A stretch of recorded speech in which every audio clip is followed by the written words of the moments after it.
Assalamualaikum warahmatullahi wabarakatuh. Pertanyaan berikutnya, izin bertanya Ustadz, saat ini banyak berdiri organisasi misalnya Pagari, Paguyuban Anti Riba, yang mengkampanyekan bahwa semua bank termasuk bank syariah adalah riba. Gimana cara untuk bank syariah memberikan edukasi kepada masyarakat? Begini ya, pengalaman saya dari 2015 saya bikin grup, sekarang ada 70 grup. Kalau ketemu orang-orang seperti ini, biasanya itu kalau saya tanya riba itu apa, dia bingung sendiri.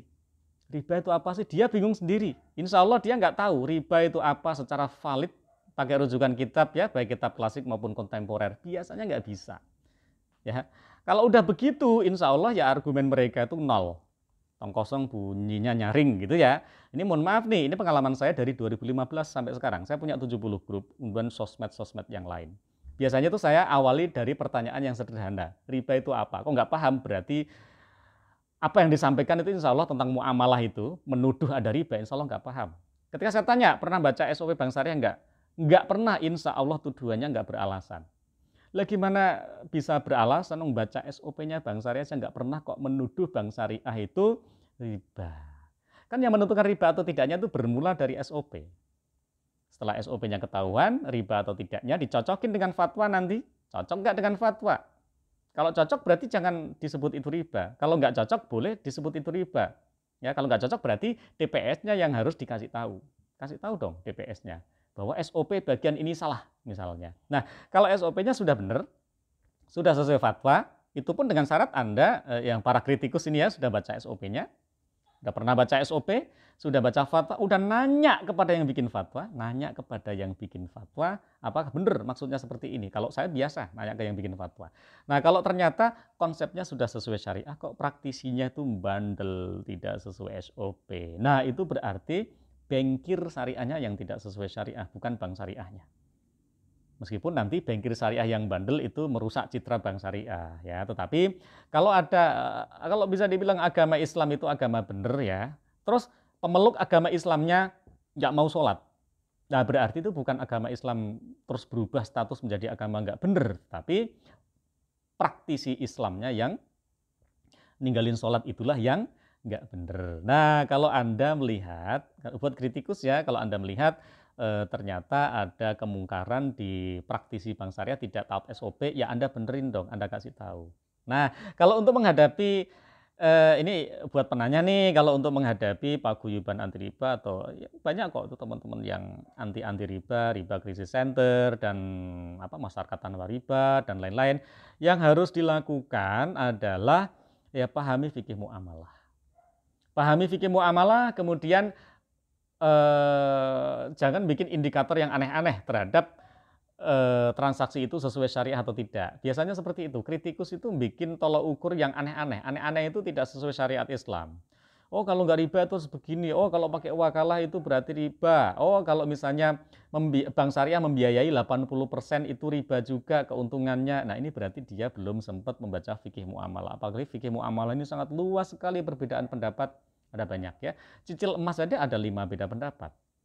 Kalau mau tahu gitu ya. Nah, pilih satu pendapat aja udah boleh. Nah, pendapat yang paling aman adalah pendapat yang sesuai dengan ulil amri. Ulil amri itu kan ada ulama dewan dan ada umarok dewan. Umarok dewannya ya NKRI, legal formal kan begitu. Kalau ulama dewannya ya kalau menurut saya itu MUI karena representatif umat Islam di Indonesia. Nah, yakinlah kalau kita itu sudah on the track sesuai fatwa DPS, kita udah nanya kepada DSN yang bikin fatwa, yakinlah bahwa sebenarnya yang dituduhkan oleh masyarakat itu tidak beralasan. Nah, cara mengedukasinya kita dulu ya, kita edukasi diri kita dulu, kita paham fikih dulu. Ya, regulasi dan SOP Bank Syariah ngelotok itu apa ya? Ya pahami juga, bukan pahami juga, harus paham dulu. Nah, kemudian pernah jadi praktisi sehingga kita bisa tahu kira-kira potensi salahnya ada di mana. Dan jangan lupa narsislah di grup-grup narsis itu begini. Narsis itu menampakkan diri atau bukan menampakkan diri yang gimana ya? Ya kalau bisa itu gabunglah di komunitas-komunitas yang membahas tentang muamalah. Kalau ada orang nanya, coba dijawab berdasarkan Al-Quran dan hadis, tafsirannya ulama dewan. Nah, dijawab aja. Nanti kalau ada orang bertanya lagi dengan pertanyaan yang sama, dijawab lagi. Ada orang lain lagi bertanya lagi dengan pertanyaan yang sama, jawab lagi. Lama-lama nanti kita bisa memberikan edukasi dengan tepat. Lama-lama ilmu kita jadi nambah. Kalau dulu kita jawab bertele-tele atau tidak akurat misalnya, sekarang menjadi lebih akurat. Bertele-tele pun menjadi lebih baik. Nah, kalau udah seperti itu, insya Allah nanti kita bisa menjelaskan kepada masyarakat, memberikan edukasi ke masyarakat tentang bank syariah yang menurut syariat Islam loh ya. Menurut syariat Islam, yang penting rukun dan syaratnya terpenuhi. Ya, kadang-kadang kritikus itu punya indikator-indikator yang tidak sesuai syariat Islam. Harus balik nama dulu, ya mana ada sah milik itu harus balik nama dulu. Nggak ada. Kalau sah milik itu harus balik nama dulu, maka beli permen harus balik nama dulu, maka beli air putih kemasan harus balik nama dulu. Kan nggak cocok. Kalau udah nggak cocok berarti tolak ukur dia tidak sesuai syariat Islam sebenarnya. Ya gitu ya. Paling banter biasanya cuma beda pendapat kok. Nah kalau udah beda pendapat, biar nggak gaduh, harus ada standar kan. Nah standar kita di perbankan syariah adalah fatwa DSN MUI, biar tidak gaduh aja. Karena ini perlu diseragamkan memang, perlu distandarkan, karena mengikat, potensinya mengikat antar pihak. Beda dengan sholat. Kalau Anda sholat subuh nggak pakai kunut, terserah. Kalau sholat subuh mau pakai kunut, terserah. Tapi kalau ini sudah ada ikatan legal yang nanti ada hak dan kewajiban antar pihak, mau nggak mau distandarin. Jadi kalau mau pakai bank syariah, ya standarnya fatwa MUI. Kalau Anda bilang fatwa MUI ini tidak sesuai dengan pendapat Anda, ya nggak apa-apa, nggak usah pakai bank syariah aja, nggak apa-apa. Misalnya nih, orang bilang, masyarakat bilang, wah masih ada dendanya, berarti ini riba. Nah fatwanya bilang denda telat bayar boleh kok. Yang penting tidak diakui sebagai pendapatan dan sudah diatur seperti itu. Ini beda pendapat kok. Yang penting kita rujukannya ke MUI ya, DSN MUI. Nah demikian, semoga bermanfaat. Tetap semangat ya, tetap semangat bahwa bank syariah sudah sesuai syariah. Hanya saja mungkin bisa jadi kita belum sampai ilmunya. Nah biar sampai ilmunya ya mari kita terus belajar. Kewajiban manusia itu belajar kok, belajar loh ya.